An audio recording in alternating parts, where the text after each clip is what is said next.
హైదరాబాద్లోని సరూర్ నగర్లో మరో దారుణం జరిగింది. ఇక వివాహేతర సంబంధం కోసం భార్య తన ప్రియుడితో కలిసి భర్తను హత్య చేసింది. నిద్రలోనే గొంతు నులిమి డంబెల్తో తలపై కొట్టి చంపారు. ప్రస్తుతం పోలీసుల ఇన్వెస్టిగేషన్ జరుగుతుంది. పూర్తి వివరాలను తెలుసుకుందాం.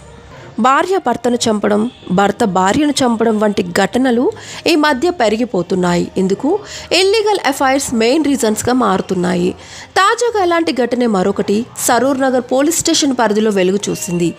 ఇక పోలీసులు తెలిపిన వివరాల ప్రకారం దిల్సుఖ్ నగర్, కోదండ రామ్ నగర్లో నివాసం ఉంటున్న శేఖర్ చిట్టికి 16 ఏళ్ల క్రితం వివాహమైంది.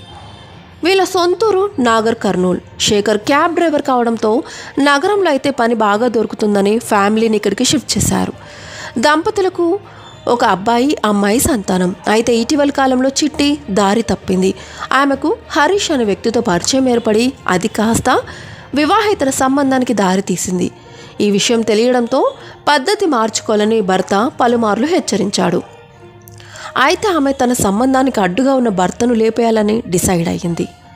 గురువారం పిల్లలు ఇంట్లో లేని సమయాన్ని భర్త హత్యకు అనువుగా భావించింది చిట్టి. రాత్రి శేఖర్ నిద్రపోయిన తర్వాత ప్రియుణ్ణి ఇంటికి పిలిపించింది. నిద్రలో ఉన్న శేఖర్ను హరీష్ గొంతు నిలమగా చిట్టి డంబెల్తో తలపై కొట్టడంతో స్పాట్లను చనిపాడు. శుక్రవారం మధ్యాహ్నం స్థానికులు మృతదేహాన్ని గుర్తించి పోలీసులకు సమాచారం ఇచ్చారు.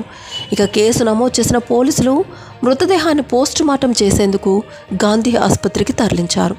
తదుపరి దర్యాప్తు జరుగుతోంది. ఈ వీడియోపై మీ అభిప్రాయాలేంటో కింద కామెంట్ రూపంలో తెలియచేయండి.